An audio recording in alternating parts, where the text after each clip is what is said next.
Voilà, Léa Bachmann a dit qu'elle reportait son début de concours, la Suissesse, et donc c'est Nayakova, la Française, qui va tenter 4m03 dans quelques instants. Il y aura également Margot Chevrier qui va tenter son concours à 4m03, commencer son concours à 4m03, et Gemma Totten, la Britannique. Oui, c'est ce qu'on disait pour Margot Chevrier, elle n'est pas du tout dans la même étape de saison.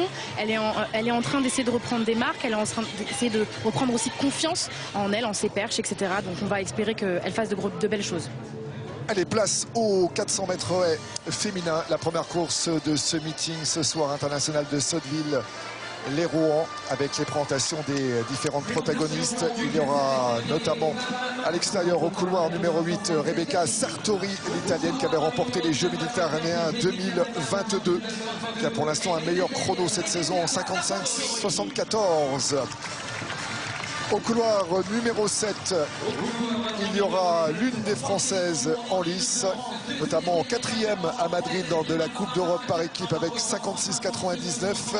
Deuxième Française de la saison pour le moment, Emma Montoya.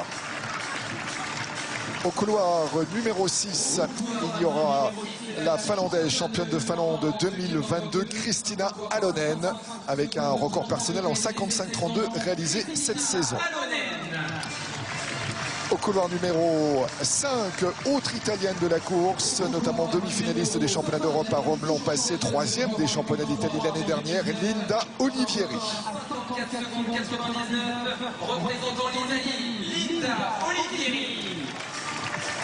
Il y aura également au couloir numéro 4, représentant le Portugal, bien évidemment, double championne du Portugal et notamment 8e des championnats d'Europe l'an passé, qui détient le record du Portugal en 54,65, Fatoumata Diallo. On enchaîne avec le couloir numéro 3 qui sera occupé par celle qui a été vice-championne du monde en salle cet hiver à Nankin en Chine avec le relais 4x4 polonais Anna Rik. Il y aura également au couloir numéro 2 représentant le Cameroun, notamment 3e des championnats d'Afrique l'année dernière et qui détient le record du Cameroun en 55,09, Linda Angounou.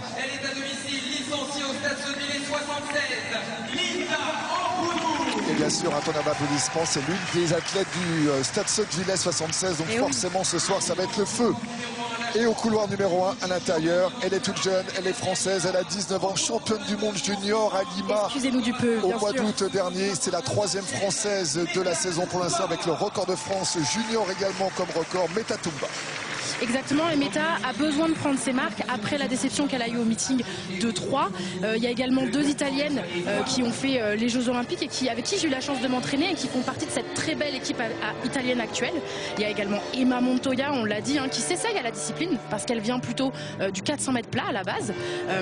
Et puis il y a également, comme on l'a dit, Fatoumata Diallo qui est la grande favorite de cette course. Donc il y a vraiment du beau monde. Ça va être une course où on va voir un peu comment les filles réussissent à s'exprimer. Et bien sûr, super ambiance ici avant le départ de ce 400 mètres haies.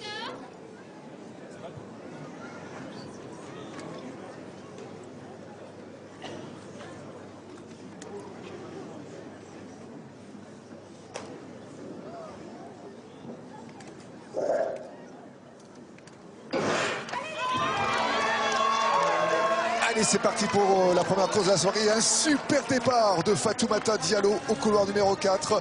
Meta Toumba se met tranquillement dans le rythme. Mais bon, au couloir 4, c'est un départ très impressionnant, Héloïse. Ah oui, en effet, elle fait un très beau départ. Elle a déjà remonté l'italienne. Meta Toumba, pour l'inverse, c'est un peu plus compliqué. Évidemment, elle est au couloir 1, donc elle est un peu plus en courbe. C'est plus difficile de pouvoir exprimer sa foulée forcément à la corde. Mais elle se bat avec les armes qu'elle a aujourd'hui. Mais c'est vrai que Fatoumata Diallo aujourd'hui est devant tout le monde. On va voir à la sortie de virage qui a réussi à être devant. Mais attention au couloir 8 également. Attention à Rebecca. Rebecca Sartori au couloir numéro 8 qui n'a pas dit son dernier mot avec Fatoumata Diallo qui est pour l'instant toujours en commande. Mais ça se joue à pas grand chose. Fatoumata Diallo qui continue sur la ligne droite, là dans la ligne droite, à produire son effort. Va falloir tenir jusqu'au bout. Ça va être tout bon pour Fatoumata Diallo. Et le chrono, bien sûr, on va le surveiller d'entrée de jeu. 55-30. 55-30 chrono officieux pour Fatoumata Diallo. Alors bien sûr, il y a le le vent à gérer, hein, puisque c'est un tour de piste, mais le vent souffle.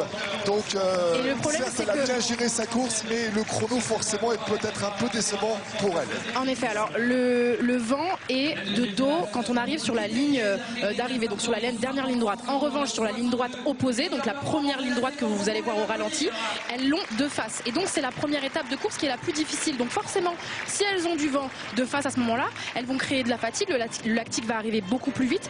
Donc, la gestion de la course est beaucoup plus compliquée. Là, on le voit, ce qui fait la différence entre l'athlète Diallo et Sartori, l'italienne, c'est simplement que Sartori, elle est un petit peu moins bonne techniquement que l'athlète portugaise. Et donc, voilà comment elle réussit aussi à s'imposer. Fatoumata Diallo qui l'emporte en 55-31 centième, chrono officiel. Meilleur chrono de la saison pour Rebecca Sartori en 55-62. Et Anna Guek qui complète le podium. Et puis les Françaises, Emma Montoya 57-06 7e et Meta Toumba dernière en 57-09. C'était compliqué pour les Françaises. On espère que le meeting va prendre petit à petit de l'ampleur pour les athlètes français, bien sûr. En réalité, on est face à deux athlètes qui vivent deux étapes compliquées. Que ce soit Emma Montoya qui est clairement en train de faire une transition vers le 400 mètres, qui s'essaye à cette discipline, qui se dit voilà, il y a peut-être un petit peu d'espace, donc pourquoi pas y aller. Donc elle est en train d'apprendre. Donc il y a beaucoup de réglages à apprendre sur le 400 mètres elle, donc ça prendra le temps que ça prendra. Et il y aura également Meta Toumba qui est un petit peu déçue. Et la petite soirée, le fil rouge de la soirée, avec Fatoumata Diallo qui va sonner la cloche comme tous les athlètes qui vont remporter leurs épreuves ce soir. Ça nous rappelle forcément les Jeux Olympiques de Paris, évidemment. Exactement. J'ai l'impression que c'est une tradition qui va rester. Dans pas mal de meetings, maintenant, ça commence à venir. Ah oui, ça a marqué les esprits. C'était encore une super idée. Et Fatoumata Diallo, donc, bien sûr, qui est pour nous ce soir la première à sonner la cloche, mais pas la première de la soirée, puisqu'il y a eu d'autres épreuves, notamment le concours du javelot. On l'a vu précédemment. Marco Chevrier pour son entrée en lice dans le concours de perche chez les dames. Malheureusement, cette première barre est compliquée à 4,03 m au premier essai. Ouais, c'est difficile de voir Margot comme ça parce que du coup elle a un petit peu de frustration, je vais y arriver sur son visage, parce que je pense que c'est une étape où elle doit prendre un petit peu plus confiance, donc du coup courir un petit peu plus vite, être sûr sur ses appuis. En tout cas, il faut bien entendre pour quelqu'un saute au-dessus de sa perche, il va falloir du coup forcément qu'il court vite, qu'il crée de la vitesse pour justement que cette perche se plie correctement. Et donc ça, c'est encore un travail qu'elle doit faire, c'est obligatoire et elle doit passer par là. Allez, deuxième chance pour Margot Chevrier. Deuxième essai, il faut que ça passe, hein, parce qu'il ne faut pas que Margot se retrouve dos au mur, sous pression d'entrée de jeu dans ce concours. Pour se mettre en confiance, le public qui la soutient sur cette course d'élan. Oh, c'était encore acrobatique et ça passe pas. Un peu le copier-coller du premier essai. Hein. Ouais, copier-coller, elle engage un peu plus, donc c'est pour ça aussi que son saut s'engage, mais il y a le pied qui reste au sol, la jambe arrière qui reste au sol, et donc du coup c'est pour ça qu'elle le passe finalement comme on passerait au-dessus d'une barre asymétrique avec la jambe avant et la jambe arrière pour les gymnastes qui nous regardent. Mais c'est vrai que je pense qu'elle n'ose pas. Vous voyez ce que je veux dire? Oui, on a l'impression qu'il y a une hésitation assez prononcée une fois qu'elle arrive au niveau de la barre. C'est sûr. Et je pense qu'en fait, on ne se rend pas compte, mais des disciplines comme la gymnastique ou comme la perche, c'est vraiment des épreuves qui sont traumatisantes mentalement. Et donc, il faut avoir peur de rien. Il faut être complètement casse-cou pour y aller. Quand on s'est fait une blessure comme la sienne, forcément, on devient peut-être un petit peu moins casse-cou. Et la folie, ça s'apprend en fait finalement. Et je ne doute en aucun cas et en d'aucune manière qu'elle retrouve cette folie, ça c'est sûr. Allez, Margot Chevrier qui va devoir enchaîner, hein, puisque les deux autres concurrentes qui avaient commencé leur concours à 4,03 ont franchi la barre au premier essai, à savoir Naya Covin la française et Gemma Tutton la britannique. Donc pas de répit.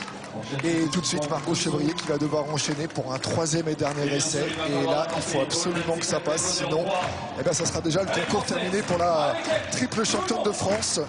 Ça serait vraiment terrible, dommage du moins. Et le public qui a compris qu'il fallait l'encourager. Tout le monde tape dans les mains pour réchauffer un peu plus l'ambiance. Et c'est parti, troisième essai, dernier essai déjà, 4,03 pour Margot Chevrier. Ouais. Voilà. C'est vrai parce qu'elle elle est large dessus. En fait, quand on la voit comme ça, on se dit c'est tellement facile. C'est impressionnant. Mais comme on le disait, elle faisait une sorte de blocage sur les 2 premiers essais. Hein, complètement. Mais des blocages comme ça, je pense qu'elle va en avoir encore une centaine parce que forcément, il faut que ça revienne. Mais par contre, c'est hyper important qu'elle soit présente dans des compétitions avec un niveau comme celui-ci, pour la simple et bonne raison qu'il faut qu'elle reste dans le rythme du haut niveau, de tout ça, parce que c'est une athlète de haut niveau et ça prend du temps de revenir. Et là, j'espère qu'elle est patiente. Nous, en tout cas, on le sera. Allez, on l'a dit en ouverture de ce meeting, le sport adapté également à l'honneur dans ce meeting international de Sotteville-le-Rohan, avec un 100 mètres féminin et un 100 mètres messieurs. On va commencer par le 100 mètres féminin avec donc des athlètes en situation d'handicap, tout simplement. Et c'est très bien, c'est une tradition ici à Sotteville. C'est exactement ce que j'allais dire, c'est hyper important et c'est vraiment à l'image de ce meeting. Pour eux, ça leur tient extrêmement à cœur, de mettre des courses avec sport adapté ou handisport. En revanche, eux, ils le mettent en plein milieu du programme. Et ça, c'est hyper important en termes de symbolique parce que ça permet à tout le monde de le voir à grande antenne. Et ça, c'est hyper important. Avec la présentation donc des différentes concurrentes qui vont disputer ce 100 mètres, bien évidemment, avec notamment, elles seront 8 au départ. Ce 100 mètres féminin. Il y aura notamment Léa Marie au couloir numéro 7. Il y aura également au couloir numéro 8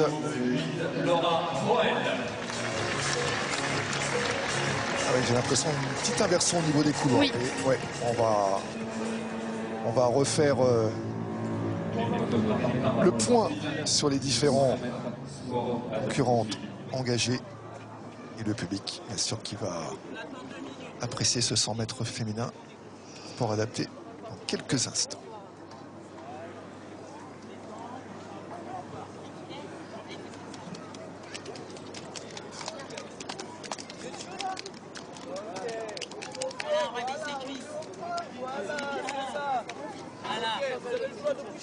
Alors bien sûr, donc il y a des personnes autour des athlètes pour s'assurer que tout se passe bien avant le départ. C'est important, bien sûr, puisqu'on le rappelle, hein, c'est bien sûr, il y a des athlètes en situation de handicap, donc elles ont besoin aussi d'être briefées, d'être conseillées et d'être aidées aussi. Hein. Exactement, il y a leur accompagnatrice ou leur accompagnant qui peut être avec elles parce que parfois ça peut être aussi des handicaps comme l'autisme. Et donc là, on sort vraiment de leur routine, on le sait. Un autiste a sa routine, il aime bien quand tout est cadré, quand rien ne sort de son rang. Et là, on est à l'opposé. Allez, Margot Chevalier pour un premier essai à 4,23 m. Non, c'est pas entièrement non, là, ça va exécuté. En effet, et là, il y a une des raisons aussi, c'est parce que ça va un petit peu moins vite que son dernier essai à 4,03. Allez, il restera 2 tentatives à Margot Chevalier pour aller franchir, dompter cette barre à 4,23 m. C'est déjà le 4e essai de la soirée pour Margot Chevalier. Mais si elle le réalise, ce serait son season best. Donc ça voudrait dire qu'elle ne fait que progresser. Allez, on va suivre ça bien sûr avec donc le 100 mètres féminin sport adapté dans quelques instants. Avec donc les 8 participantes qui se préparent, qui vont bientôt se mettre sous les ordres du starter, qui sont prêtes à s'élancer. Une nouvelle fois au niveau des juges, on fait le point pour savoir si tout est OK. C'est très important, on le disait avant de voir le saut de Margot Chevrier. Bien sûr, c'est extrêmement important justement pour ces athlètes. Et vous imaginez le bruit, le public, le stress. Alors pour elles, c'est vraiment impressionnant et donc c'est très important que leur accompagnatrice et leur accompagnant soient là. Et c'est parti pour ce 100 mètres. Vous voyez bien sûr les différences de niveau, hein, chacun complètement. Avec ses moyens. Et c'est à l'extérieur, hein, au couloir numéro 8. Marine Duram. Ouais, en 14 secondes 38. Ouais, qui lève les bras. C'est super. Ouais, c'est magnifique. Vraiment, c'est magnifique. Et c'est ce qu'on disait, c'est vraiment très important. Au-delà de leur handicap mental, et finalement, c'est aussi très important qu'elles réussissent à faire beaucoup d'efforts physiques parce que ça leur permet de sortir, comme je viens de le dire, de leur routine. Ça leur permet aussi de progresser et ça leur permet aussi que ce soit en termes cognitifs. Enfin, voilà, il y a énormément de bienfaits à faire du sport et franchement, c'est magnifique qu'elles puissent vivre des moments comme ça avec le public sottevillais. Tout à fait. Et le public, bien sûr, qui applaudit chaleureusement les 8 participantes de ce 100 mètres sport adapté féminin. Il y aura le 100 mètres messieurs également dans quelques instants. Et voilà donc la gagnante. Oui, pardon, c'est Barrio, comme on disait, il y a eu un échange au niveau du couloir. Et la cloche. Et ouais, la cloche qui retentit. C'est génial, super. Voilà pour ce 100 mètres féminin sport adapté. Allez, Alix de Hénin pour son entrée en lice dans le concours, 4,23 m. Ça serait bien qu'elle se débarrasse de cette Elle arrive beaucoup plus vite. Ah, ouais. Et non, et pareil aussi, un temps d'arrêt. Moi, j'ai l'impression que ce vent est très perturbant. J'ai l'impression que ça les surprend énormément. Parce que 4,23 m, normalement, il n'y a pas de raison. Ouais. Et là, on voit notamment son coach qui fait des grands signes pour expliquer à Alix ce qu'il faut faire. C'est ça. Et là, on le voit, le vent, il est à plus 1,6. Donc ça veut dire qu'elles arrivent assez vite sur la marque. Est-ce que sur le butoir, pardon. Est-ce qu'elles ont le temps finalement de planter comme il faut elles sont prises par la vitesse. Il y a vraiment un enjeu aussi à ce niveau-là. Et donc en fait, elles sont prises entre la vitesse et le moment où elles doivent renverser, et donc ça peut être très surprenant pour des athlètes qui vont pas toujours aussi vite, ou alors tout simplement qui sont à leur premier essai et qui doivent prendre leur marque. Forcément, comme la piste d'élan, le sens de l'élan sur la perche est dans le même sens que le 100 mètres. Là, le vent est dans le dos, mais bien dans le dos. Bien dans le alors pour la perche, qu'il soit dans le dos ou de face, quoi qu'il arrive, ça leur crée des perturbations. Elle préfère un vent nul. C'est pour ça qu'en salle, ça peut souvent aller très haut. Margot Chevrier pour son deuxième essai à 4,23 m, déjà son 5e essai de la journée. Oh, et comme tout à l'heure, c'est mieux. En vrai, c'est vraiment mieux ce qu'elle vient de faire. Alors oui, elle passe avec toujours cette jambe qui passe en premier et l'autre qui ne suit pas. Mais en réalité, là, c'est mieux parce que déjà, elle va plus vite, elle engage mieux. Le renversé est mieux, tout est mieux, sauf que la jambe ne suit pas derrière. Allez, on va délaisser quelques instants le concours de perche dames pour revenir sur le sport adapté après le 100 mètres féminin. Place au 100 mètres messieurs. Avec là aussi 8 concurrents au départ, avec notamment au couloir numéro 1 Nathan Perrin de la CAI Igoville. Au couloir 2 il y aura Sylvain Longlan, la CAI Rugl. Au couloir numéro 3 José Breda. Au couloir numéro 4, il y aura Djoko Konaté.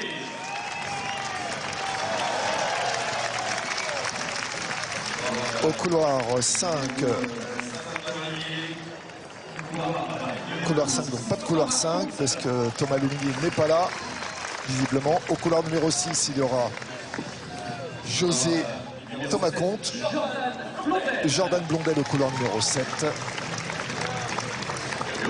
Et au couloir numéro 8, Aurélien Pesquet. Voilà pour les présentations des 7 protagonistes de ce 100 mètres sport adapté, messieurs. On a vu donc la course chez les femmes tout à l'heure, chez les filles, face aux garçons. Exactement, et en rendant le sport adapté visible, au même titre que les autres disciplines, on envoie un message très fort, un signal très fort. La performance, l'effort, la passion n'ont pas de frontières mentales et physiques. Alors une nouvelle fois, les petites consignes des juges. Mettre bien le pied derrière la ligne. Les conditions de départ soient les mêmes pour les 7 protagonistes de ce 100 mètres sport adapté. On le voit, il y a des départs différents en fonction des athlètes. Il y en a qui sont debout, il y en a qui sont en position classique, on va dire. Et c'est parti pour l'instant avec au couloir numéro 8 et numéro 2 également Sylvain Longlan. Sylvain Longlan qui pour l'instant est devant et va l'emporter en 14,08, 14 secondes et 8 centièmes, avec un vent toujours très favorable dans cette ligne droite, plus 1,6 mètres par seconde. Il fallait pas quelques mètres de plus, parce que Djoko Konaté a arrivé comme une flèche derrière. Exactement. Les résultats officiels, Sylvain Longlan qui l'emporte en 14,08. C'est son meilleur chrono de la saison, Sylvain Longlan. Et bien sûr, les 7 participants qui ont droit aux applaudissements nourris du public ici à Sotteville-lès-Rouen. Thomas Comte qui termine deuxième en 14-19. Il était au couloir numéro 6. Et qui lui aussi réalise sa meilleure performance de la saison. Et pareil pour Aurélien Pesquet qui était à l'extérieur au couloir 8 en 14-79, les 3 premiers sous les 15 secondes. Et rendons-nous compte, à chaque fois qu'on leur donne une place sur des bonnes pistes avec un public, ils battent leur meilleure performance de la saison parce que justement ils ont besoin de place. Et imaginez, ça continue comme ça. Et c'est comme ça d'ailleurs que l'handisport a pris de plus en plus de place et que des performances sont de plus en plus impressionnantes. Et on le rappelle, hein, c'est vraiment une très belle initiative que Vincent Turpin, notamment l'organisateur du meeting de Sotteville-lès-Rouen, puisse intégrer dans ce meeting le sport adapté et la petite cloche, bien sûr, pour Sylvain Longlan, le vainqueur du 100 mètres sport adapté il y a quelques instants.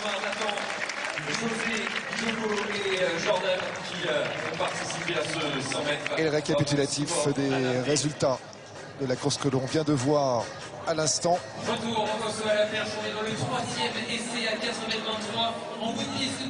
Avec notamment donc les 2 premiers, Sylvain Longlan 14,08 et 14,79 pour Aurélien Pesquet. Allez, retour sur le concours de perche avec là un moment crucial, primordial. Margot Chevrier, 3e essai 4,23. Elle a franchi 4,03 au 3e essai. Il va falloir refaire la même chose maintenant. En tout cas, le public la suit. Ah oui, le public tape dans les mains en cadence, en fréquence. C'est parti pour Margot Chevrier, 3e essai 4,23. Non. C'est tellement frustrant. J'arrive pas à parler parce que c'est énormément frustrant en fait. Son bassin est au-dessus du bassin. Son bassin est au-dessus de la barre. Elle court mieux, elle court avec une plus grande assurance et ça ne passe pas parce que c'est la jambe qui comme qui dirait refuse en fait, et donc ça c'est encore plus frustrant. C'est rageant mais ça se règle, donc voilà, on espère qu'elle va continuer à s'exprimer sur les pistes partout et revenir au meilleur niveau. Ouais, c'était un peu le constat récurrent sur le concours de Margot, sur les 6 essais que l'on a vus, hormis celui qu'elle a passé à 4,03 au 3e, quasiment les 4-5 autres étaient quasiment des copier-coller. C'est ça, et ça doit surprendre, hein, j'imagine, de voir quelqu'un qui finalement est à califourchon au-dessus de la barre, mais finalement... Oh là là, je vais arrêter de parler, le public l'emporte. Élise Russy, battue avec les supporters du Stade Sottevillais, la sociétaire ici à domicile du Stade Sottevillais 76. Élise Russy pour son 3e essai à 4,23 m. Elle aussi, elle est dos au mur. Et elle, c'est sa barre de rentrée de concours. Hein, donc éviter de faire un 0 à la maison, ça serait bien. Ouais, ce serait important. Allez, c'est parti. Avec l'ambiance. Ouais, parce qu'il y a beaucoup d'envie, elle va aller assez vite, il va falloir qu'elle s'adapte. Hein. Ouais, beaucoup mieux. Ouais. Bien sûr que ça passe, bien sûr. Super. C'est ce que je disais. Hein. C'est de la folie à côté de nous. Ouais, on va laisser le public vivre parce que... Et on va vous laisser profiter de l'ambiance aussi. Bien sûr. Non, mais là on voit le ralenti. Elle a toujours cette magnifique course, mais pour le coup, là cette fois-ci, elle a le temps de finir.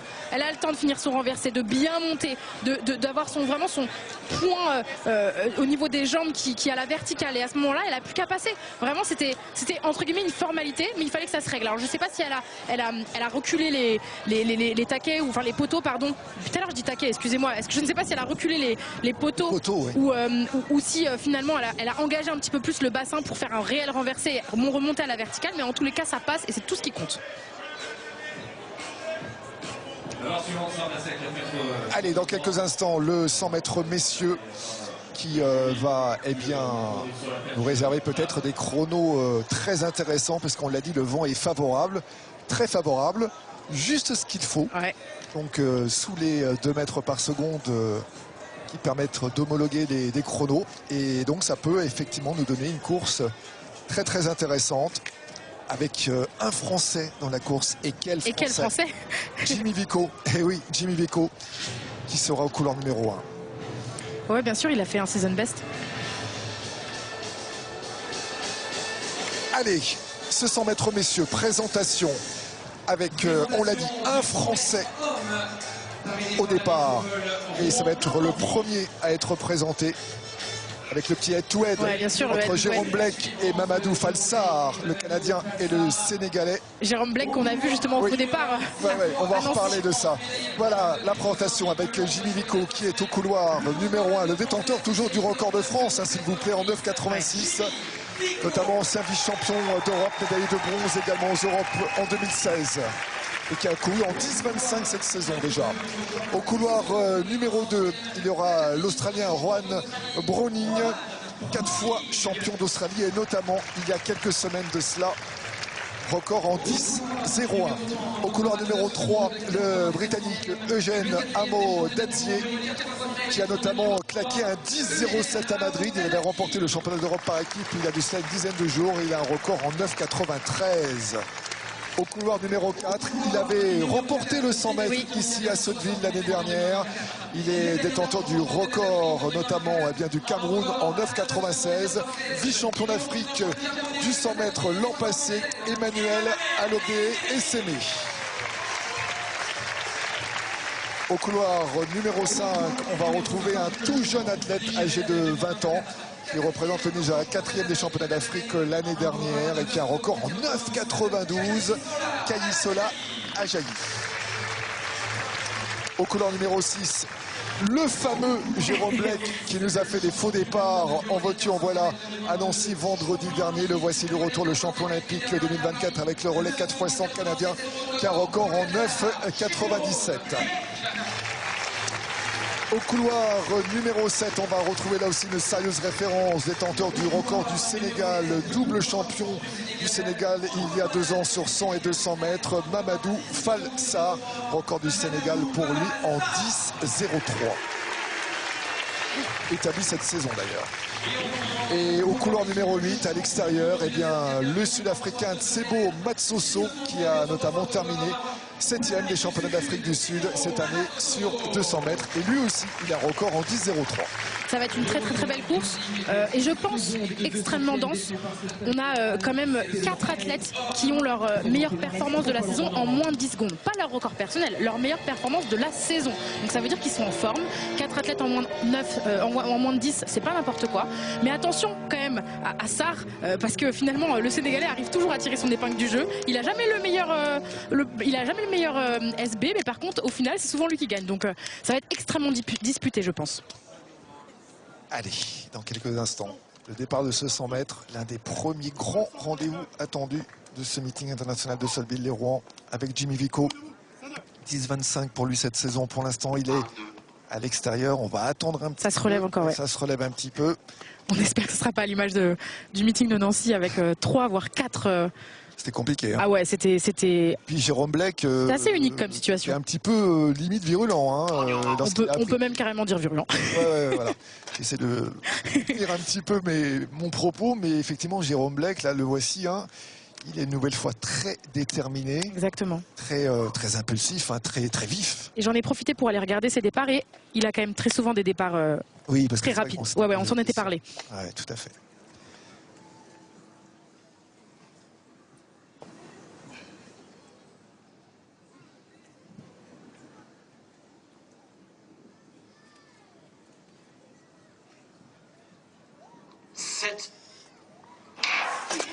Allez, cette fois-ci, le premier départ est le bon avec Jérôme qui prend pas un super départ. Par contre, Ajayi est très bien. Ajayi est très bien et va remporter cette course au 9,93. 9,93 plus 1,7 mètres par seconde. Le chrono sera record du meeting. 9,92. 9,92. Pour la première fois, un 100 mètres en moins de 10 secondes ici à Sotteville-lès-Rouen. Quel plateau! Exceptionnel! Quel plateau! Exceptionnel! Incroyable! 9,93. 9,92. 92, pardon. 9,92. Non mais très clairement, on va pas se mentir. Si on voit les ralentis de A à Z, il gagne la course. Dès le premier appui, ça se voit qu'il a le meilleur départ. Je me demande si ça va tenir sur les 60 premiers mètres, mais si ça va craquer, ça ne craque jamais. Il égale son record. Exactement. Regardez. Et pourtant, c'est tellement perfectible, mais il est jeune, cet athlète. Il va faire de très belles choses parce que là, on le voit, il est d'une fluidité. Et regardez comment il passe la ligne d'arrivée en égalant son record personnel. Vraiment incroyable.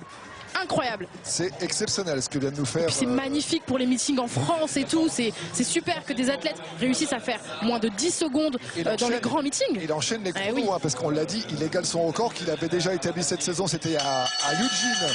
Et la cloche, oui, parce que là... Incroyable. Et reconnaissez ce petit pas pour ceux qui suivent la NBA.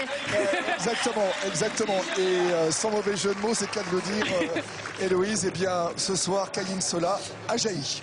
Ouais, En bien sûr. 9,92. En 9,92, c'était exceptionnel. 10,04 pour Emmanuel Essémé qui avait remporté le 100 mètres ici l'an passé. 10,10 pour Mamadou Falsar. Et puis français Jimmy Bicot qui termine malheureusement 8e en 10 secondes 36. Soyez inarrêtable. Votre programme avec Iron.fr, spécialiste running, trail, outdoor, fitness. Marie-Julie Bonin qui va essayer d'aller commencer ce concours dans de la meilleure façon possible avec une barre à 4,33 m au premier essai. Ça serait bien qu'elle se mette en confiance d'entrée, que ça ne tergiverse pas trop dans la tête avec les conditions particulières de ce soir. Le public qui répond présent, c'est parti. Ouais, ça refuse. C'est un tout droit. Et ça ne passe pas, même pour Marie-Julie Bonin. Quand on commence à la connaître, on arrive à savoir si ça va passer avant même qu'elle engage sa course d'élan à son visage ou autre. Et franchement, ça va être des réglages. Je pense qu'il y a zéro souci à se faire. Là, elle prend des repères avec son entraîneur et elle y va et ça va passer. Mais c'est sûr, c'est ce qu'on disait tout à l'heure, hein, ça ne met pas en confiance quand on voit toutes les athlètes, toutes les filles rater, galérer avec le vent, hein, parce que c'est le mot, il faut dire les termes. Là, franchement, c'est vraiment compliqué pour elle. Hein. Ce soir, on l'a dit, on l'a répété déjà pas mal de fois, mais ça va être un peu le fil rouge sur ce concours de perche. Alors, Gemma Tutton, maintenant, la Britannique, elle avait bien franchi le 4,03, 4,23 au premier. Maintenant, c'est le 4,33 et c'est le deuxième essai. Eh non, il manque de la profondeur. Ouais. Hein, il manque de la profondeur. Le point haut est intéressant, bien sûr, mais derrière, ça ne suit pas. Exactement. On va être patient et surtout réactif parce qu'il ne restera qu'un troisième et dernier essai pour Gemma Tutton dans quelques instants. Et il ne va pas falloir bien hésiter forcément. Les conseils de son coach, qu'elle écoute, avec qui elle échange. Non mais c'est sûr, et puis en plus on le disait tout à l'heure, nous on est en hauteur, on est en tribune, on est tout en haut et le vent est absolument dingue. Et elles font du saut à la perche, donc quand elles se retrouvent en l'air, elle aussi le vent elle le ressent plus qu'en bas. Et donc ça forcément ça peut avoir un impact. Allez, Pascal Stocklin, la Suissesse à présent. Elle aussi pour un deuxième essai à 4,33 m. La vice-championne de Suisse de l'an passé. Elle a déjà franchi 4,40 cette saison. On va voir ce que ça va donner sur ce deuxième essai à 4,33 m pour la Suissesse.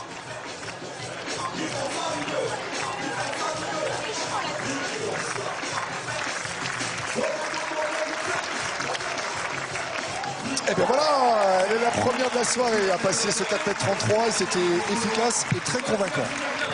Ouais, pour l'instant, hein, c'est vraiment celle qui a l'air on va dire de gérer un petit peu mieux que tout le monde cette situation climatique. En tout cas, c'est celle qui engage le mieux, qui se retrouve aussi le plus haut au-dessus de la barre. Donc forcément, ça passe. Et c'est très bien pour la Suissesse là, qui bien sûr prend l'ascendant sur la concurrence. Allez, Élise Russi avec le fan club à côté de nous. Deuxième essai à 4,33 après être passé tout près du 0 à 4,23 tout à l'heure. Peut-être qu'elle va pouvoir bien se relancer dans le concours. Non. Là, elle percute directement la barre sans le moindre suspense. Je ne sais pas si c'est la même barre, la même perche qu'elle a prise, mais en tout cas, elle refait les mêmes sauts, on va dire, à l'image dans son 4,23 au premier et au deuxième essai, où finalement ça tape dès la montée, où il va falloir de toute façon qu'elle renverse un petit peu plus. Parce que sinon ça va être compliqué. On la voit échanger avec son coach. Il faut qu'elle prenne un petit peu plus de risques. Allez, la cérémonie protocolaire est terminée. Alix Denain va pouvoir y aller, c'est parti. Deuxième essai, 4,33 m. Ouais, c'est fou, elles arrivent toutes à peu près 3 mètres avant de buter. Elles arrivent toutes à refuser le saut. C'est impressionnant. J'ai rarement vu un concours. Vous voulez pas qu'on reporte de 2 heures le concours? Mais moi j'aimerais bien, on en parle à l'organisateur. On va appeler Vincent Turpin, on va lui dire écoute Vincent, mets-le à la fin, promis on reste. Hein. Ouais. Là c'est dommage parce que si les conditions venaient à changer tout à l'heure, il y aurait d'énormes regrets. Très honnêtement, si on regarde tous les sauts de chaque fille, à peu près 3 mètres avant d'engager, elle refuse le saut, toutes. C'est-à-dire qu'elle passe ou pas, elle refuse avec les épaules ou avec la barre. La détermination de Marie-Julie Bonin pour ce deuxième essai à 4,33 m. On l'a vu taper avec la perche sur la piste d'élan. Elle le veut ce saut, bien sûr, et nous aussi on le veut pour elle. Qu'elle le franchisse au deuxième essai pour éviter un troisième essai de tous les dangers et éviter un 0 également. Forcément dans ce concours, on l'a dit, très compliqué à gérer. Là, vous la voyez, elle est en train de faire son imagerie mentale. Elle est en train de répéter sa course, elle le refait dans sa tête. Allez, elle est en train de reproduire le saut qu'elle veut faire et on va espérer qu'elle le fasse. Marie-Julie Bonin. Le public bien sûr qui va taper dans les mains, qui va soutenir, qui va porter Marie-Julie Bonin. Marie-Julie Bonin qui avait franchi 4,70 il y a un an ici. On avait vécu un meeting de folie, un concours de folie. Là, c'est compliqué, mais allez, on y croit. Marie-Julie Bonin, c'est parti dans quelques instants. Deuxième essai à 4,33. Elle y va. Alors, très clairement, de toutes les athlètes que j'ai vues là, c'est une des celles qui va le plus. C'est aussi une de celles qui a les meilleures qualités de vitesse. Donc forcément, c'est normal. Mais tout de même, elle y va un petit peu plus franchement que les autres. Il n'y a plus qu'à potentiellement, encore une fois, raccourcir un petit peu et elle va rentrer dedans. Allez, à suivre le 800 mètres messieurs. 800 mètres messieurs avec la présentation des pros.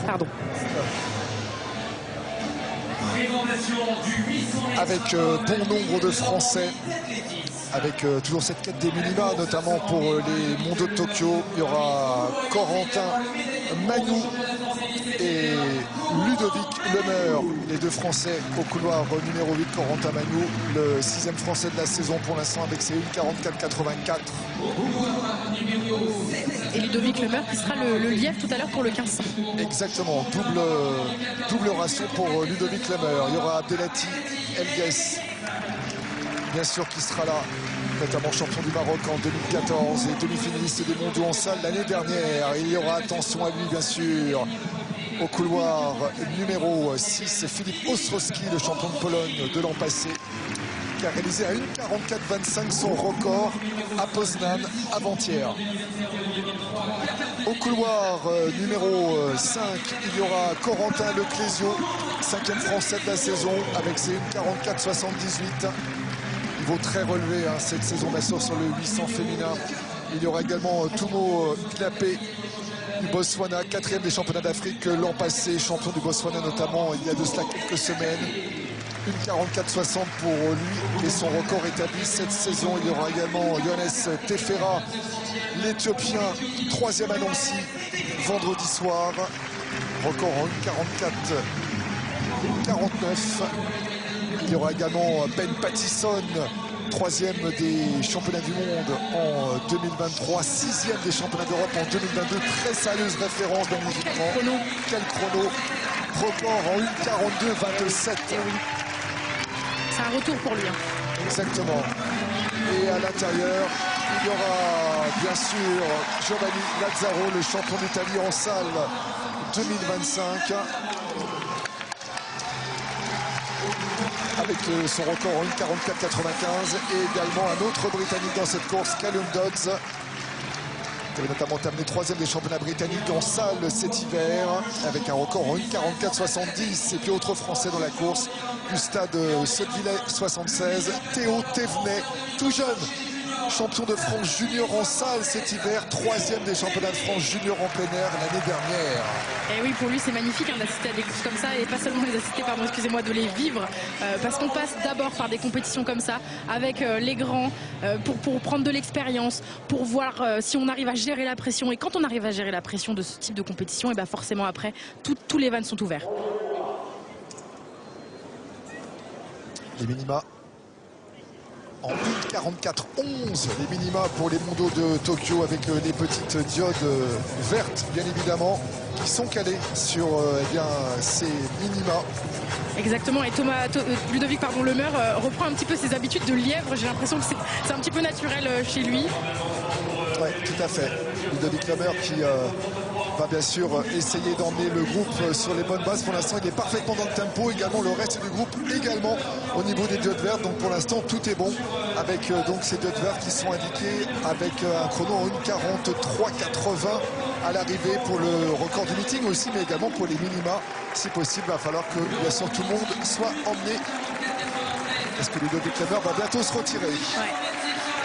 Ah ouais, il les guide très bien en tout cas pour réaliser les minima aujourd'hui. Il est parti sur de très grosses bases de Ludovic Lemeur. Donc voilà, les garçons en tout cas sont sur les rails pour réaliser les minima aujourd'hui. On va voir s'ils vont réussir à tenir le rythme. Allez, pour l'instant, ce groupe qui s'étire. Pour l'instant, Corentin Magnou qui est aux commandes. Corentin Magnou qui fait une très bonne impression dans la dernière ligne droite opposée. Pour l'instant, il est aux commandes. Mais il va falloir tenir parce que derrière, la meute est lancée. Il y avait notamment Abdelati Elgues qui était l'un des concurrents sérieux. Il est en train de remonter. Et attention, parce que rien n'est joué. Il va rester encore 200 mètres à parcourir. Corentin Magnou qui prolonge son effort, qui tient bon pour l'instant. À moins de 200 mètres de la ligne, c'est tout bon pour Corentin Magnou. Allez, il faut tenir. Ça va être un peloton qui va arriver. Ils vont arriver en meute. Et finalement, Corentin qui continue à tenir. Corentin Magnou qui tient tête à tout le monde, mais attention sur la fin, c'est compliqué malheureusement. Corentin Magnou qui va terminer 3e, 4e, c'est Abdelati Elgues qui l'emporte en 1:45.78, temps officieux. Abdelati Elgues, l'ancien champion du Maroc, qui forcément avait les faveurs des pronostics avant le départ et qui l'emporte, on va dire logiquement, mais oui. Quelle course de Corentin Magnou. Il a manqué 150 mètres, même pas 100 mètres à la rigueur. Exactement, mais il a eu raison de prendre tous ces risques parce que très clairement, il n'aurait pas eu le chrono là qu'il aura à la fin de cette course. Ça, c'est certain, on va le savoir tout de suite, le chrono qu'il a fait. 1:46.30 pour Corentin Magnou, qui, bien sûr, avec des conditions aussi, on l'a dit, avec le vent qui ne sont pas évidentes, qui ne fait pas son meilleur chrono de la saison, loin de là, bien évidemment, puisqu'il avait déjà couru en moins de 1:45. Corentin Magnou, il termine 4e de la course, devancé par Abdelati Elgues qui l'emporte en 1:45.78 devant Giovanni Lanzaro, l'italien, et le britannique Callum Dodds. Exactement, Abdelati Elgues, il a justement réussi à en rajouter un petit peu plus, que ce soit en bras ou que ce soit en bassin, pour avancer un petit peu plus vite, un petit peu mieux. Il a des capacités d'accélération qui sont meilleures à ce niveau-là. Alors que les haies sont en train d'être installées, le concours de perche féminin qui se poursuit avec Élise Russi. Et c'est un tout droit, malheureusement. Ouais. Et malheureusement pour Élise Russi, eh bien on en reste là. Ouais, qui est très déçue et qui va forcément regarder, comme j'allais dire, son fan club. Et je comprends qu'elle soit déçue, elle est chez elle. Donc là, c'est très frustrant quand c'est à cause du vent. Alors que les haies sont en train d'être installées, le concours de perche féminin qui se poursuit avec Élise Russi. Et c'est un tout droit, malheureusement. Ouais.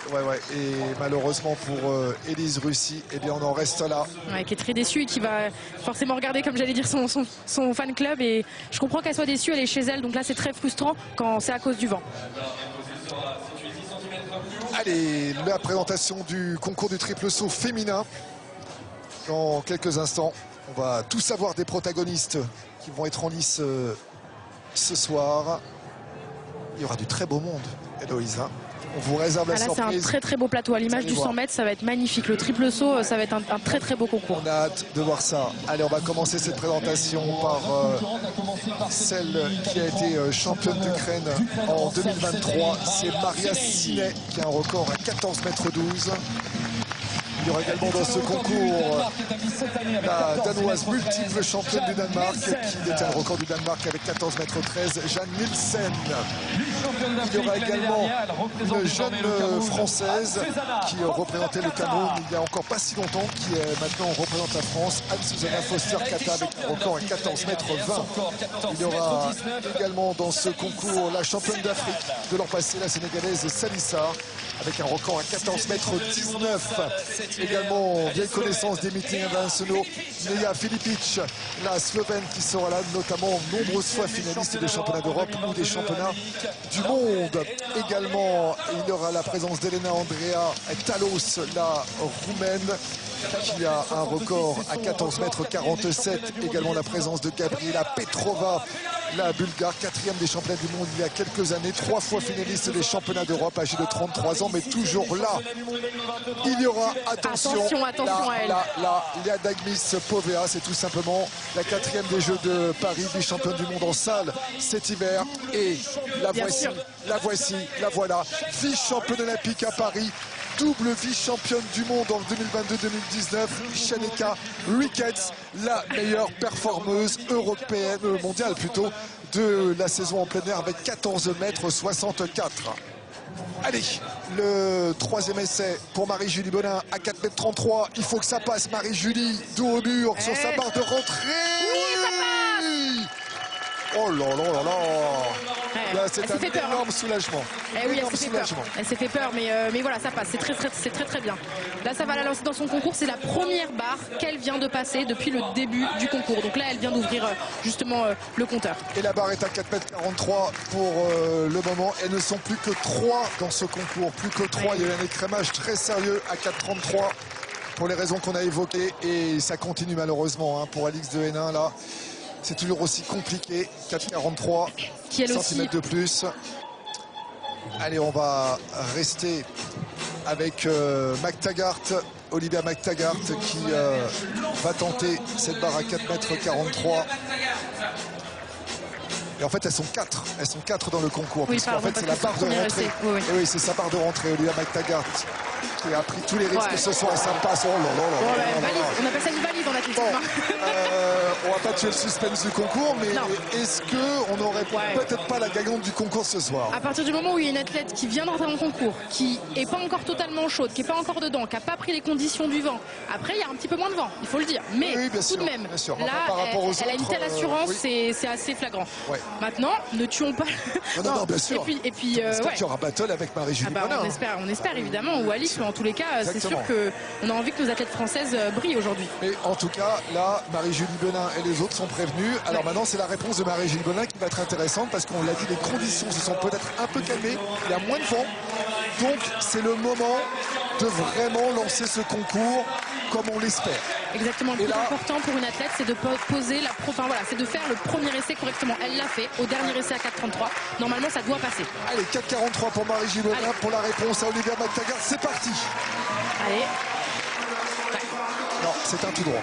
Elle refait la même chose qu'au premier essai à 4,33. Bon, on va voir comment ça se préfigure pour les deux autres essais qui vont lui rester à cette hauteur. McTaggart est tranquille. Pascal Stocklin, la Suissesse, va devoir tenter un deuxième essai, tout comme Marie-Julie Bonin et Alix de Hénin. Elles ne sont plus que 4 dans ce concours. Soyez inarrêtable. Votre programme avec Iron.fr. Allez, place au centimètre haies.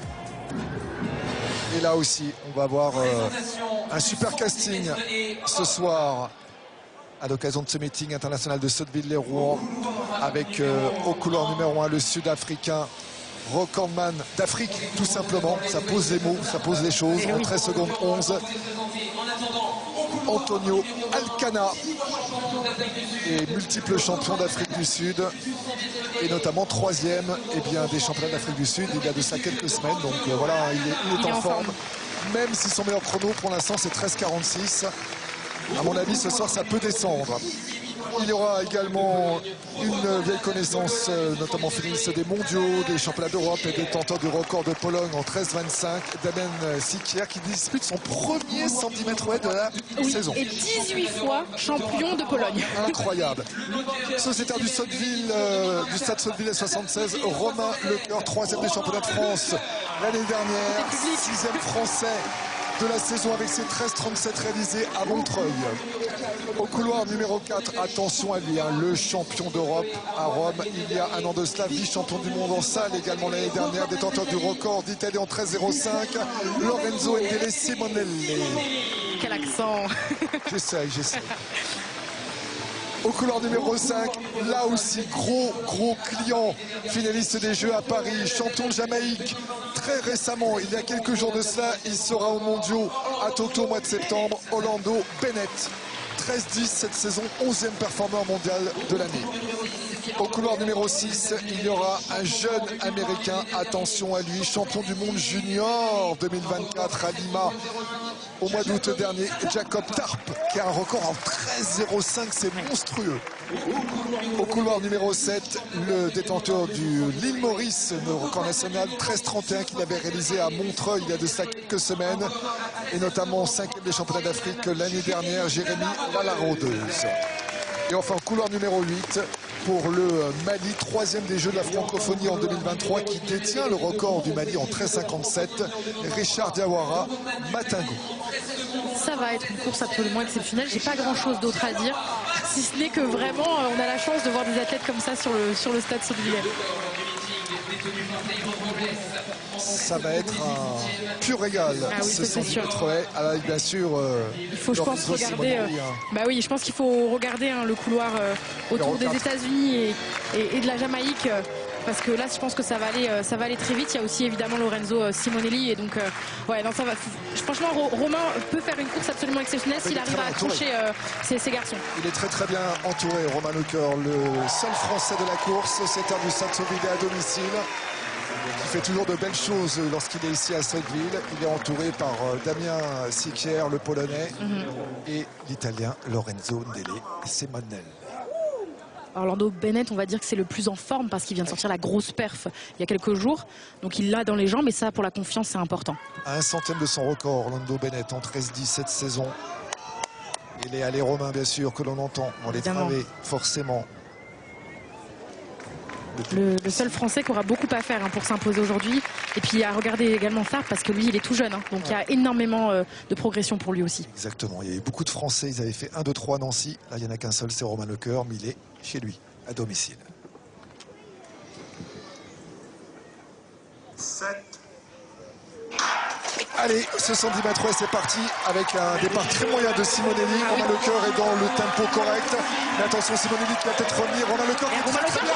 Romain Lecœur qui est très bien. Oh, Romain Lecœur. Oh, c'est la fin au couloir 6. C'est Jacob Tarp. Oh là là. Quelle frustration pour nous les Français là. Oh là là là là, Romain Lecœur qui a accroché jusqu'au bout. On y a cru pour la victoire. Mais c'est Tarp, ce diable de Tarp qui a eu le dernier mot, 19 ans, je vous avais dit qu'il fallait s'en méfier. Ah oui, on l'a dit. 13,31 avec un vent favorable de plus 1 mètre par seconde. Et Romain Lecœur qui égale son record personnel en 13,37, un record qu'il avait établi à Montreuil. On revoit cette course, Héloïse. Ah ouais, alors il a une technique assez particulière, ça, parce qu'il a les deux bras qui sautent en même temps, un peu à l'image du triple saut. Donc c'est un petit peu surprenant, mais en tout cas, ça marche. Romain Lecœur, c'est très frustrant parce qu'il fait la course devant très très longtemps. C'est vraiment sur les derniers mètres. Simonelli, pour le coup, passe complètement à côté, mais c'est quand même important de noter. Son bloc a bougé. Là, on l'a vu, on l'a revu au ralenti. Moi, je l'ai vu dès le départ de la course. Il met les pointes très haut au niveau de ses blocs. Donc ça crée un petit peu plus de danger. Par contre, en termes d'équilibre, ça l'aide. Et là, clairement, les blocs ont reculé derrière, donc c'était fini pour lui avant l'heure. Les résultats du 110 mètres remportés par Jacob Tarp, le jeune américain. Et record personnel égalé. Et Romain Lecœur qui égale son record en 13 secondes 37 devant Jérémy Lalaraudeuse. Et bien sûr, un petit coup de cloche pour Jacob Tarp. Ah, puis il a de l'énergie. Ah oui, forcément, à 19 ans. Le champion du monde junior 2024, il va falloir compter sur lui. Et les Twilights américains seront très intéressants avec notamment ce garçon-là. Allez, Marie-Julie Bonin à présent. Est-ce que ça va passer? Oui. Oh, il est très très beau ce saut. Il est très très beau. Et c'est de très bon augure pour la suite du concours parce que Marie-Julie Bonin qui répond à Mac Taggart de la meilleure des façons. Il fallait le faire. Et on l'a vu dire non de la tête parce qu'en fait elle se dit que c'est bête que finalement elle passe pas au premier essai parce que là elle met une telle valise à cette barre, on se dit voilà c'est qu'une histoire de réglage parce que les jambes elle les a. Concours du triple saut avec Salissar pour son premier essai, la sénégalaise. Magnifique. Oh, au-delà des 14 mètres et largement. Il y a peut-être du record dans l'air pour Salissar. Et oui, record personnel. Ça se voit. 14 mètres 41 avec un vent bien favorable, comme il faut, pas trop. pour que la performance soit homologuée. Ah oui, elle arrive très bien au niveau de la planche. Son saut est parfaitement équilibré. La jambe qui revient bien dans la fesse au niveau du cloche. Elle est vraiment hyper... Enfin, franchement, c'est très très beau à voir techniquement. Et donc, même quand on la voit comme ça paraît facile. En règle générale, au triple saut, quand ça paraît facile, c'est que ça va loin. Ouais, il n'y a pas grand-chose qui cloche dans cet essai de Salissa. 14,41 m et elle prend les commandes du concours. Allez, on va continuer à suivre ce concours de triple saut parce que là, il y a notamment Povea et Ricketts qui sont en attente. Et là, eh bien, ça peut décoller très très loin, on le rappelle, avec deux filles qui étaient dans la finale des Jeux. Povea, bien sûr, la 4e des Jeux, et Shanna Ricketts tout à l'heure, juste après, la vice-championne olympique. Exactement. Et l'athlète, juste avant, la danoise, le vent était à plus 1,9. Donc c'est vraiment à la limite. Donc là, les conditions sont quasi parfaites pour réaliser des grosses perfs. Allez, Legdemis Povea pour son premier essai dans le concours. Elle a déjà sauté à 14,57 m cette saison, mais c'était cet hiver à Biramas, en salle. Ouais, c'est pas mal. C'est pas mal du tout. On va voir la mesure. J'ai l'impression que c'est un petit peu moins loin que Salissard, mais par contre, c'est quand même un beau saut. Un très très beau saut de première, voilà, une entrée dans un concours très correct. On va voir la mesure. L'essai sera donc mesuré, bien sûr. Elle est un petit peu loin de sa planche en plus, hein. Je pense qu'elle a pris un petit peu plus loin parce qu'elle sait qu'il y a du vent qui tape derrière. Donc elle a reculé un petit peu ses marques pour être sûre de ne pas mordre. Allez, la mesure dans quelques instants pour Legdemis Povea, la cubaine. 14,09 pour Amy Povea pour donc ce premier essai de concours. Et dans quelques instants, Shanna Ricketts, bien sûr, avec la vice-championne olympique, double vice-championne du monde, championne de Jamaïque. Il y a de ça quelques jours, en très grande forme. C'est la meilleure performeuse en plein air de l'année, avec ses 14,64 m. Elle a bien sûr un record 15,03. Tout est permis ce soir, avec surtout ce vent qui est favorable, juste comme il faut. Allez, Shanna Ricketts, peut-être pour nous mettre des étoiles plein les yeux d'entrée de jeu dans ce concours. C'est parti. Ouais. Ah, c'est en dessous des 14. Ouais. C'est en dessous des 14. Pour l'instant, ce premier essai, le drapeau est blanc, l'essai sera mesuré, mais bien sûr, la mesure ne va pas être très au goût. Non, mais j'ai l'impression en tout cas qu'on peut l'expliquer. J'ai l'impression qu'on peut l'expliquer avec le petit bandage qu'elle a au niveau du genou. Visuellement, c'est assez flagrant quand on a l'habitude de la voir sauter. C'est pas vraiment à l'image de ce qu'on a l'habitude de voir.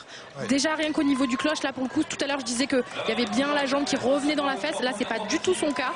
On sent que c'est, on va dire, un petit peu plus lourd à la réception parce que c'est extrêmement traumatisant et ça se sent. Et du coup, elle a un petit peu de mal à relancer forcément. Donc pour elle, c'est un petit peu plus compliqué. Voilà, il faut que ça se règle, mais j'ai l'impression en tout cas visuellement que c'est un petit peu moins fort que Salissard et Povea. Allez, MJ Melin, c'est parti pour un nouvel essai pour aller encore un peu plus haut dans ce concours. Et c'est un tout droit pour l'instant. Elle peste encore la même chose. Et oui, elle peste forcément Marie-Julie Bonin parce que les essais défilent là.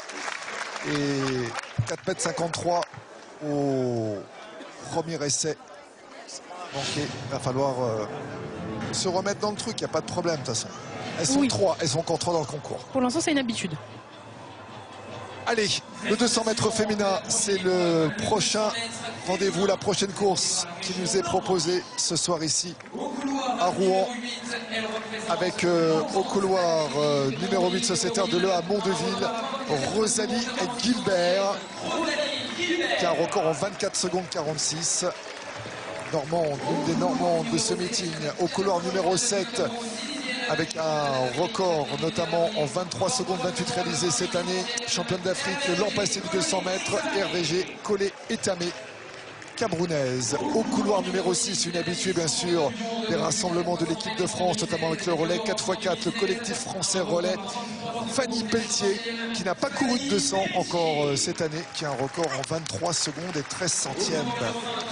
Au couloir numéro 5, attention à elle, championne du monde à Budapest il y a 2 ans avec le relais 4x100 américain. Elle était dans les séries Tamara Clark et notamment finaliste des mondiaux à Eugene en 2022. Elle avait terminé 7e à Nancy sur le 100 mètres en 11,50. Au couloir numéro 4, championne d'Europe Espoir 2023 et de référence du sprint belge, Delphine Kansa, qui a un record 23,03.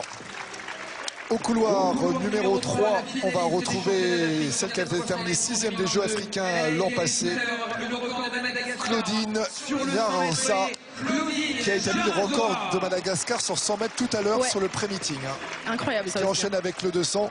Ça peut aller encore très vite pour la représentante de Madagascar. Au couloir numéro 2, elle représente le Portugal à la record en 23 secondes 84, Fatoumata Diallo. Et puis au couloir numéro 1 à l'intérieur, sociétaire du Stade Sovilet à domicile avec un record en 24 secondes 83, Hélène Kabangou. On a deux athlètes finalement qui s'essayent à deux épreuves différentes. Vous venez de le dire, 100 mètres haies, 200 mètres. C'est vraiment une épreuve qu'on n'a pas l'habitude de mixer. Et pareil pour la Portugaise qui fait le 400 mètres haies et maintenant le 200 mètres. Effectivement, on va voir ce que ça va donner. En tout cas, avec dans cette course, donc 3 Françaises, Hélène Kabangou, Rosélie Guibert et bien sûr Fanny Pelletier. Et bien sûr, la grande menace, la favorite sur le papier, entre autres, c'est Tamara Clark, l'américaine, qui n'avait pas brillé sur 100 mètres à Nancy vendredi, seulement 7e en 11 secondes 50, décevante, qui avait déjà couru en 11-19 cette saison sur 100 mètres. Là, on va voir ce que ça va donner sur 200. Peut-être récupéré du week-end. Oui, en effet, pour l'instant, il y a un monde entre son record personnel et ce qu'elle produit aujourd'hui en France. Et donc, on va voir si elle est à la hauteur et à l'image de son record personnel. En tout cas, si c'est le cas, elle sera seule au monde aujourd'hui. Et si c'est pas le cas, on va pouvoir voir des athlètes comme Delphine ou autres s'exprimer aujourd'hui.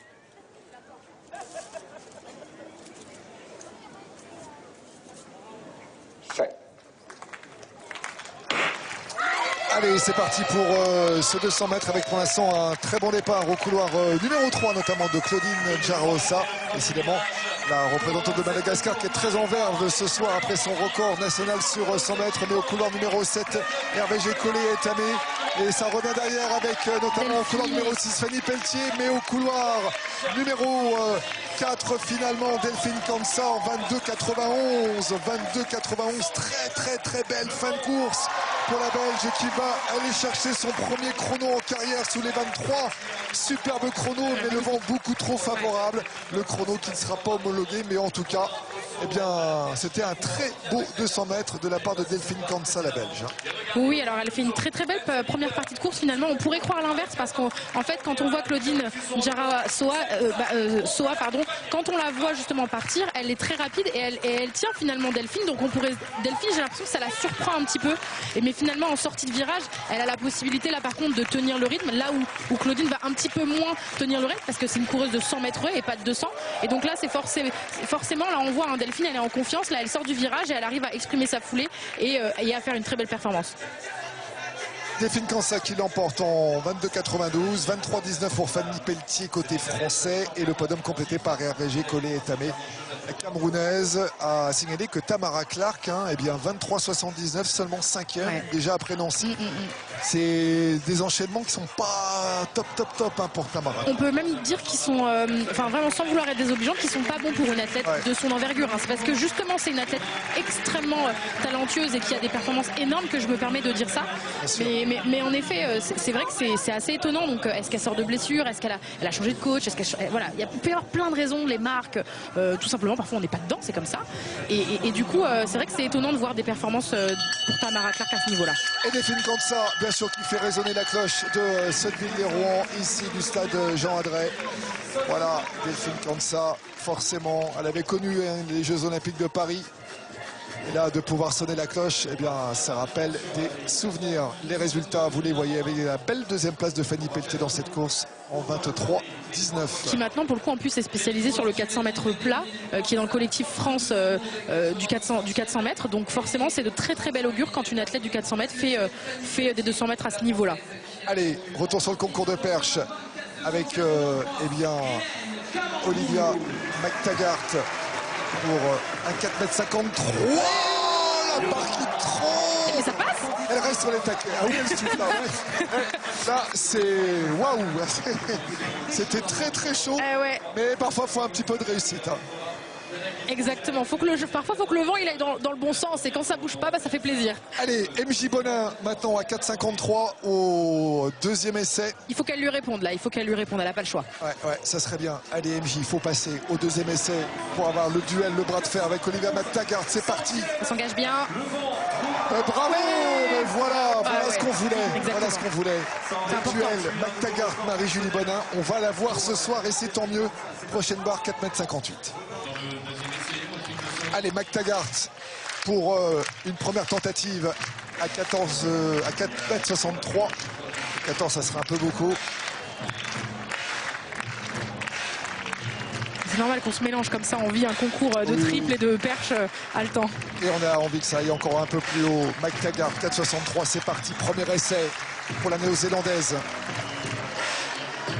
Ah, ça accroche un peu, notamment dès la phase ascensionnelle. Ouais, en effet, dès la phase ascensionnelle, ça se voit. Allez, on enchaîne avec le triple saut. On passe d'un concours à l'autre avec le deuxième essai de Lagdanis Povea. La cubaine, deuxième du concours pour l'instant, 14,09 au premier essai. Capable de bien mieux. La planche très moyenne. Et ça va loin. Oh là, au-delà des 14. Hein. Mais la planche, dommage parce qu'elle est très moyenne. Alors, si on voit le ralenti, c'est assez impressionnant. Alors, elle a une très belle course d'allant. Franchement, 5-6 mètres avant la planche, elle ralentit complètement. Au lieu de créer du rythme et d'accélérer 1, 2, 3, 4, là, pour le coup, à l'inverse, elle ralentit pour être sûre de ne pas mordre. Et donc, forcément, ça lui coupe le rythme, ça lui coupe la vitesse. Alors, elle a la technique à la cubaine, donc forcément, ça rebondit. Elle a du pied en plio, elle excelle. Mais par contre, voilà, c'est mieux, évidemment. 14-16, c'est beaucoup mieux. Mais c'est pas à l'image de son niveau, ça c'est certain. Bien sûr. Mais petit à petit, elle grappille des centimètres. Maintenant, il faut juste qu'elle ajuste, effectivement, comme vous le disiez, Héloïse, cette fin de course. Et qu'elle garde le rythme qu'elle a enclenché en début, en bout de piste. La prochaine, c'est Chanel Ricketts, bien sûr. Hein.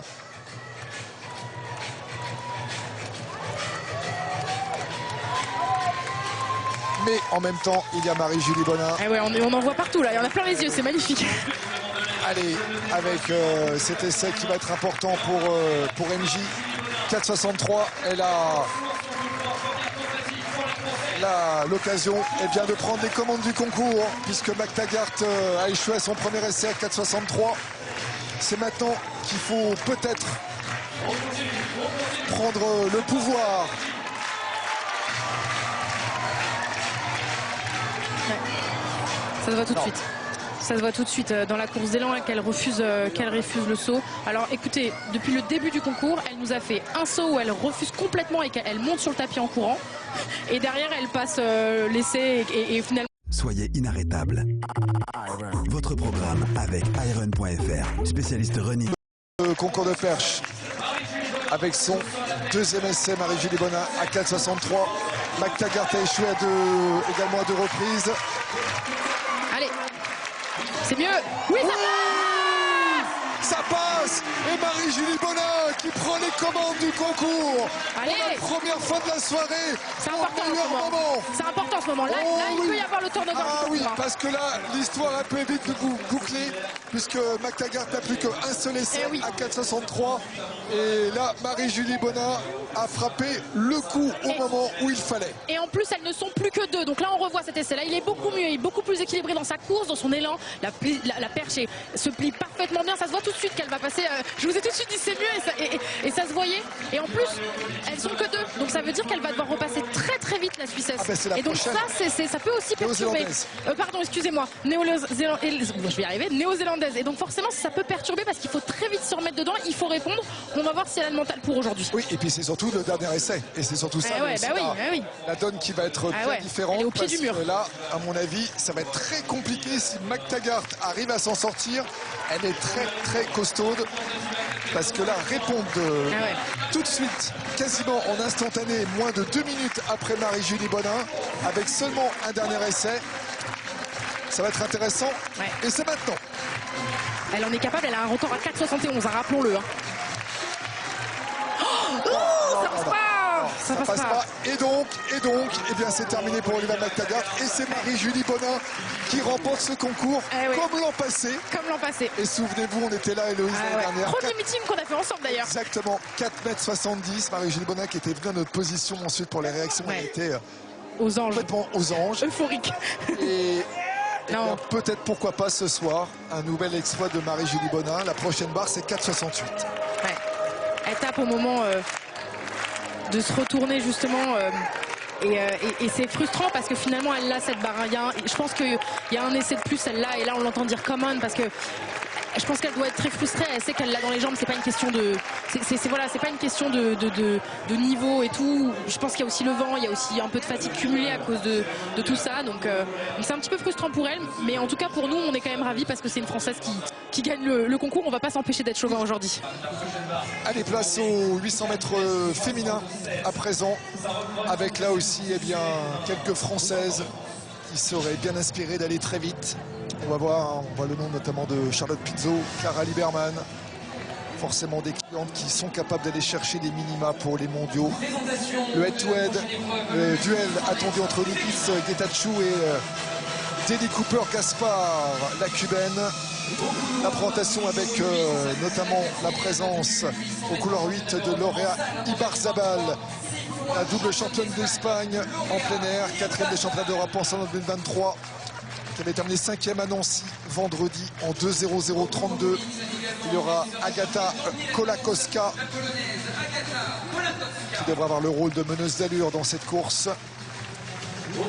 Attention bien sûr au couloir numéro 7, elle l'avait emporté à Nancy en 1:58:15, la vice-championne du monde en salle, 11e performeuse mondiale de l'année, Nikis Getachew, l'Éthiopienne. Il y aura au couloir numéro 6 l'une des Françaises en lice qui peut aller chercher un très beau truc, comme on dit, avec un record personnel établi à Nancy. En 1:59:18, elle avait terminé 3e de la course. Clara Liberman, la vice-championne d'Europe en salle du 800. La team Croquette, bien sûr. Le petit clin d'œil à Agathe Guimau, Elena Candisounon. Charlotte Pizzo également, la championne de France du 800, qui sera juste à côté de Clara Liberman au départ. Elle avait terminé 4e, juste derrière Clara Liberman à Nancy, en 2:00:05. Descendre sous les 2 minutes, c'est au moins l'objectif de Charlotte Pizzo ce soir. Au couloir numéro 4, il y aura côte à côte la Marocaine Soukaya Hadji, 3e des championnats d'Afrique l'an passé, et qui a réalisé un 2:00:07 à Rabat en Ligue de Diamant, et Deli Cooper-Gaspard, la double championne de Cuba du 800 et du 1500 cette année. Différents gabarits entre Cooper-Gaspard et Hadji, mais le même couloir au départ. Au couloir numéro 3, on va retrouver Lena Candisounon, l'autre membre éminente de la team Croquette. Voilà, Lena Candisounon, bien sûr, toujours aussi enjouée, la championne de France 2023, qui va essayer d'aller chercher un beau chrono. L'Italienne Maria Colagiani, qui sera également là, la vice-championne d'Italie l'an passé, qui était là également à Nancy, qui avait terminé 7e en quasiment 2 minutes et 1 seconde. Et au couloir numéro 1, l'autre Française, autre Française de la course, la championne de France Espoir l'année dernière, Julia Chéreau, âgée de 23 ans. Ça va être une très belle course, hein. Elles ont évidemment tout l'objectif de réaliser les minima pour Tokyo, en tout cas pour les seniors françaises. Donc on va espérer pour elles qu'elles réussissent à tirer leur épingle du jeu avec une lièvre qui va les porter aujourd'hui. 1:58:51, ce sont les minima pour les mondiaux de Tokyo sur ce 800 féminin. Anaïs Bourgoin, bien sûr, là, a réalisé ces minima. Il va falloir que d'autres la rejoignent, et ça serait bien ce soir que Charlotte Pizzo, notamment Clara Liberman ou Lena Candisounon le fassent. C'est parti.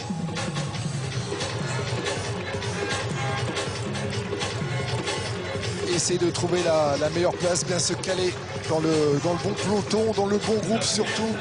On va très vite réussir à correctement se placer, ne pas avoir de coup d'épaule. En tout cas, la lièvre est partie un petit peu vite si on suit un petit peu trop vite, j'ai l'impression, sur les yachts. Donc il faut faire attention aussi, hein, ça peut cramer les filles. Donc c'est important de ralentir un peu le rythme. Mais là on voit que ça ralentit un petit peu. En tout cas les filles font attention, on les voit derrière, elles suivent, mais elles ne sont sont pas complètement folles et elles réussissent à tenir leur cadence à elles. Ouais, elles sont calées, les diodes, sur 1,58,00. Rendez-vous compte, pour l'instant, il y en a 2-3 qui sont devant les diodes. Et ça va forcément très vite avec Clara Liberman, pour l'instant, qui est en 3e position. Hein. Pour l'instant, ça se passe très très bien pour Clara Liberman. Hein. Exactement, et Clara qui est derrière l'Éthiopienne, mais par contre, en plus, qui avait l'air assez bien, en tout cas. Donc on va voir si ça tient jusqu'au bout pour réaliser les minima. En tout cas, il faudra qu'elle batte son record de toute façon si elle veut faire les minima aujourd'hui. Le cavalier seul de Nigis Getachew qui va nous refaire le coup de Nancy, qui va remporter la course largement. Vraisemblablement Clara Liberman qui est en 2e position, avec la meute derrière qui essaye de revenir. Clara Liberman qui va devoir être très très solide sur cette fin de course, parce que derrière la concurrence fait rage. Nigis Getachew qui a un boulevard d'avance sur la concurrence. Elle est sur les bases de 1,58. Nigis Getachew pour l'instant pour faire mieux que son chrono réalisé à Nancy. Clara Liberman qui s'accroche derrière. Clara Liberman qui tient tête à tout le monde dans le peloton. Mais Clara Liberman qui a du mal maintenant à tenir sur la fin de course, qui relance. Clara Liberman qui relance pour aller chercher un chrono, pour aller chercher la 2e place. La victoire pour Nigis Getachew. Ça va être encore un superbe chrono et Clara Liberman qui va terminer 2e derrière.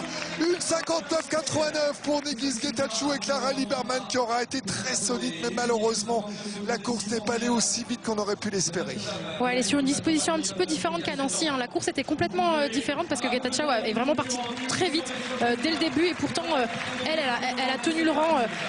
Elle était à la tête du peloton, Clara, donc forcément c'est un rang à tenir. Elle l'a tenu de très très belle manière. Est-ce que c'est pas parti trop vite? Moi, très honnêtement, c'est vrai que je me permettrai en tout cas de remettre en cause le travail du Lièvre, parce que tout de même elle était à un moment donné quasiment 3 mètres devant la Wavelight bleue. C'est quand même assez important sur un 800 mètres. On parle pas d'un 1500 là, donc c'est forcément une erreur en tout cas de sa part. J'espère en tout cas que ça va pas handicaper les filles. Allez, avant le 100 mètres haies, eh bien retour sur Marie-Julie Bonin qui peut mettre un coup de boost énorme à ce meeting ce soir. Incroyable. 3e tentative, 4,76 m pour aller chercher un nouveau record de France. On passe de rentrer dans l'histoire là si elle réussit à le faire aujourd'hui. On est sur les dents là. L'an dernier, elle avait franchi 4,70 ici, elle avait remporté le concours. Cette année, elle remporte encore le concours avec 4,63 les minima pour les mondiaux de Tokyo. Mais Marie-Julie Bonin, on veut plus, encore plus. Peut-être un nouveau record de France dans quelques instants. 3e et dernier essai. La tension, l'effervescence est à son summum. C'est parti. Allez, elle l'a dans les jambes, allez. Eh bien non, ça sera un tout droit et on en restera là. Mais en tout cas, eh bien voilà, Marie-Julie Bonin aura remporté ce concours. 2e victoire consécutive ici à Sotteville-lès-Rouen. Le public qui salue bien sûr comme il se doit cette grande championne qui va chercher au passage des minima pour les mondiaux de Tokyo. Et c'est aussi la bonne nouvelle de la soirée. Et oui, évidemment, elle est là aussi là pour ça. Alors elle est gourmande, elle voulait autre chose aujourd'hui, c'est normal. Mais il faut quand même pas oublier tous les sauts qu'elle a fait aujourd'hui. Elle a commencé à 4,33 si je dis pas de bêtises. Et il y a eu beaucoup de sauts qui ont été refusés, beaucoup d'influx nerveux qui a été perdu. Donc voilà, ça s'explique aussi qu'elle passe pas cette barre là aujourd'hui, mais elle l'a tellement dans les jambes, tellement.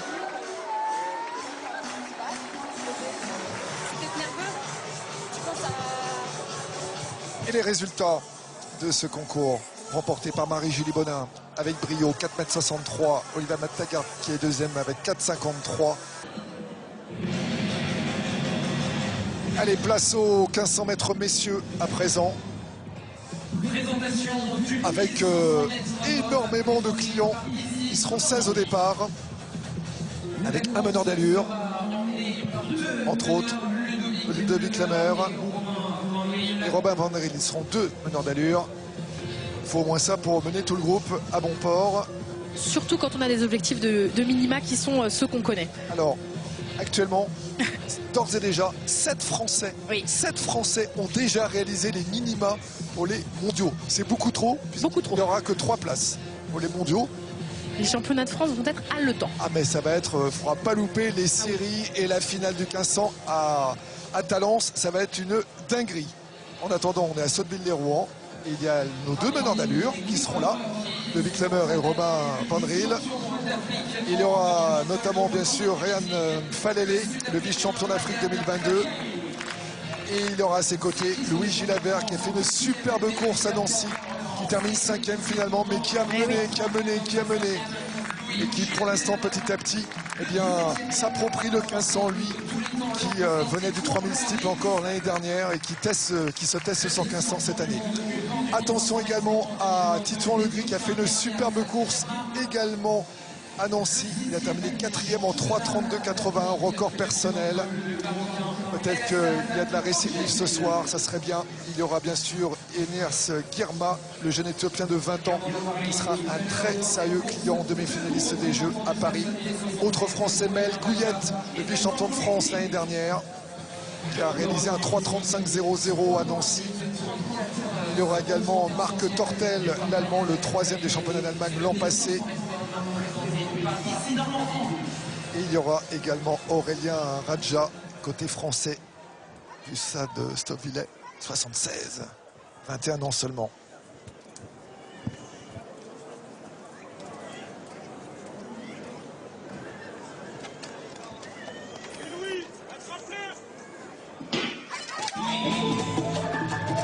Allez, c'est parti avec les deux meneurs d'allure, bien sûr, qui vont essayer de se caler. Et il ne va pas falloir traîner parce que c'est parti vite. Hein. D'entrée de jeu, les meneurs d'allure ont du boulot pour se caler vite devant. Hein. Ouais, il y a un petit moment de panique. Hein. Exactement, mais j'ai une sensation depuis qu'il y a la Wave Light que les athlètes se fient vachement à ça et ne font un petit peu moins confiance aux lièvres. Et du coup, il y a toujours cette espèce d'élan dès les premiers 100 mètres et après, ça se calme. Héloïse, comme à Nancy, Louis Gilabert qui se cale derrière les meneurs d'allure.